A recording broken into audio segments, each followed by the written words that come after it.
Alright guys, welcome back to the channel. Josh from Slide Science. Today's video, we're going to break down my 07 350Z. We're discuss the minimum things you need on it to set it up for drifting, what I would recommend if you're just starting out, and things you should have or shouldn't have. We'll cover the rest of the parts on my car, why I have them, kind of review the things I do have and didn't have or took off the car and kind of why.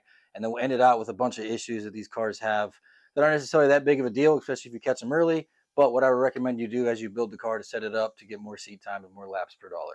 With that being said, let's jump into it.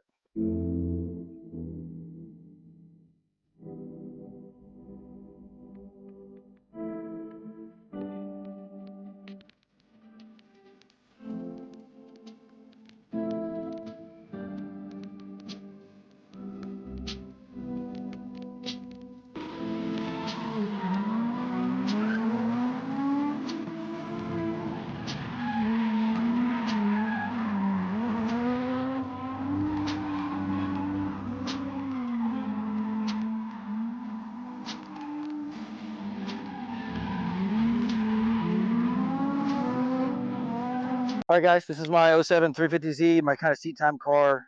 It's very simply set up. There's a lot of parts on it that are for reliability. The other parts are just kind of to have fun and to maximize how many laps I get per dollar. So minimum things you're going to have on this car to set it up for drifting that I would recommend if you're starting out. We'll start out with the back and then we'll kind of work to the front. First things first is diff brace and welding the diff. So you need a welded diff or a two-way, whatever you want to purchase. Recommend you buying either a two-way to put in your rear end or weld the diff. That way you can actually drift the car.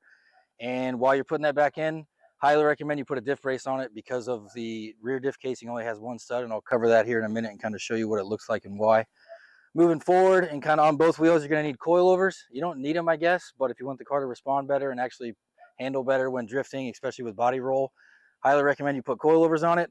I'm running Racelands, nothing super crazy on this car. They're like $500, but they get the job done. It's not a comp car. It doesn't have crazy horsepower. I don't need a whole crap ton of grip, so the Racelands work perfect. You can run Megans, BCs if you got the money. You can get up into the more expensive stuff with Feel. SLR makes coils. It's up to you, but don't blow a bunch of money for starting out. Get something that just gets you on the track. Stay away from max speeding rods. They're just going to snap in half. Coming forward more, so that gets you drifting the car.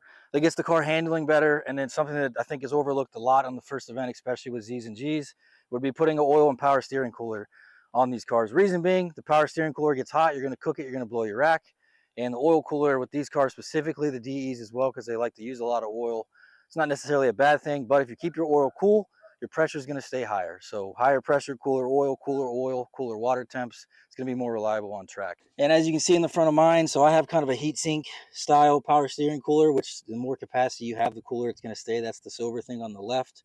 And then if you look on the right, you can see my oil cooler back in there. I don't have a fan on it. It's just spaced off the radiator. And I don't run a thermostatic one because I don't drive the car in the winter. And I just wanted to stay as cool as possible. And those are kind of the minimum things that I would put on the car. That's the absolute bare minimum that I would recommend you need. That keeps the car cool.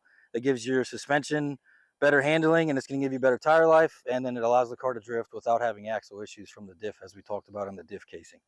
Moving on from that, next thing we're going to go into is just going to cover the rest of the parts I have, kind of things I would recommend in sequence as you're upgrading your car, as you get better at driving and drifting. All right, we'll continue going over my car, and I'll kind of go in a sequence that what I would recommend how you upgrade your car based off as you get better. So if you watch my first video, I reference seat position being very important. You don't have to buy these in your first event, but I would definitely recommend you get them as you start going to your second and third. So I have standard energy Prisma bucket seats in here, 6-point harnesses, a proper harness bar, and then my GK Tech dual caliper kit we'll talk about in a second, and then energy steering wheel and quick release. Nothing fancy, but seat position is very crucial, and a bucket seat's going to keep you planted and allow you to be more comfortable on the track and not getting thrown around on these factory leather seats. As far as mounts go, I run the Buddy Club side mount because the slider's built into it on the driver, and the passenger's just a fixed mount. Nothing crazy, just a reliable, comfortable setup in here. And I do have AC still, so it's still a functioning car and comfortable on track. I do run the door panel deletes. That just allows me elbow clearance from LRB speed. Once you get done upgrading those and your skills getting better, I would go ahead and get a handbrake and angle kit next. Not at the same time, and based off where you're at on skill progression, as you need or as you see fit. The handbrake I run is a GK Tech dual caliper kit, and I run dual caliper because I do left foot brake a lot, so I prefer to have them on separate ones. I am running dual base brakes in the rear. Something of note with these cars is the 03 to 05 versus, or yeah, 03 to 05 versus 06 to 08. Run different calipers even with the base. So highly recommend you get the correct one for your year. Don't try and mix or they won't work properly. They're different spacing as far as the calipers go. Moving on from there, we'll talk about angle kits. I'm running the SLR Ultra kit on this car. I used to have the FDF on it. Not a big fan of the FDF. It was just clunky. It would come loose and it didn't drive very well, even setting it up multiple different ways as far as alignment. So choose your angle kit kind of based off your budget and your skill level. If you're just starting out, the GK Tech bolt-on's a good idea to start with.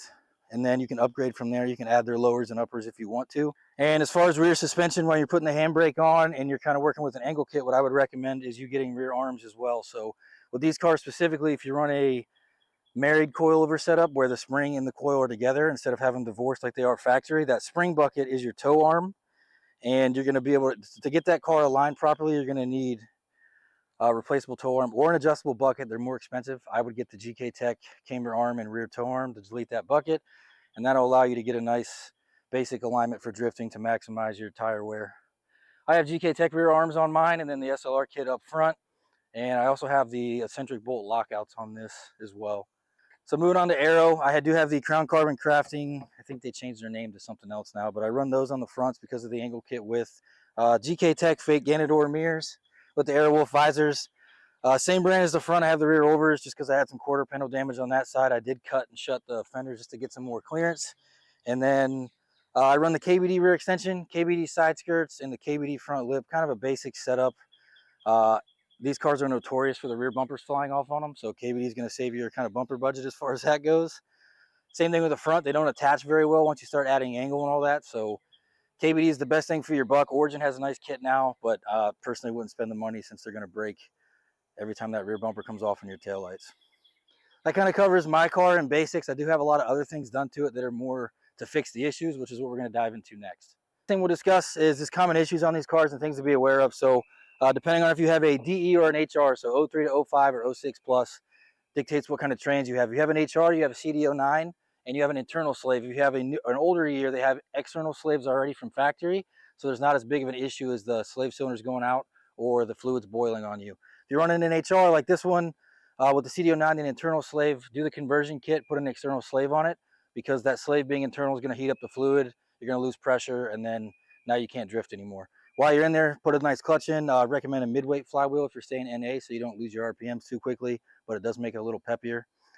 Moving forward on the car, another couple things that these cars have issues with is engine mounts. They typically go out from the exhausts, and they're a pain in the butt to replace, especially with factory headers. I wouldn't put headers on these cars personally just because they already are loud and obnoxious, but engine mounts, I would recommend you replace those when you do a rack relocation kit. I guess it rained last night. I'm just running intakes and an exhaust on this. It's catless downpipes and then a catback, and then I have it tuned. The only other issue you'll run into that I recommend you keep spare parts on is sensors. So your cam and crank sensors typically go out.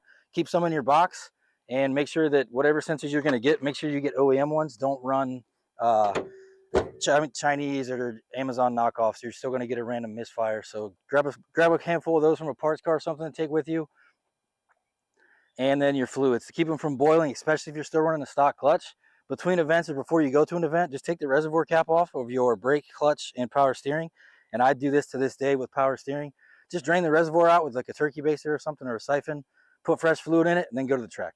That way your fluid doesn't boil and you'll get better life out of your pump and your clutch as well. Last thing I didn't talk about as far as issues, traction control, ABS, and tuning. So there's multiple ways to cut wires, removing the sensors, depending on the year. I'm not going to go into that, just Google it. Easiest way to do it is just get the car tuned. You get better throttle response, the car's going to drive better with a little bit more power and torque, and you can bypass all that stuff as far as left foot braking goes, burnout mod. The only thing I would say is do not get the flat foot shifting. That will interrupt your clutch kicks, especially mid-drift. All right, guys, that wraps up the 350Z build breakdown video. The next video coming out is going to be breaking down this 370Z with the LS3, and it will kind of break down the swap, the cost, the parts I have on it. There's a lot more aftermarket stuff on that, as well as a cage, different interior stuff, wiring, and also in about a few days I'll be going to an event, getting some footage in the 350 driving to break down, and we'll have a few instructional videos coming out. I think the next one up that's going to go live is the tandem introduction video. Hope you guys liked the video. Drop a comment of something you want to see, and also check my Instagram. I do have a giveaway going on for my first 500 subscribers, and then once I hit 1,000 as well. And I'm giving away energy steering wheel, harnesses, shift knob, quick release, and Aero with mirror visors. And then the 1,000 mark giveaway will be drawing from one of those as well, but it'll be selecting your own wheel brand new from NRG at your choice based off the website.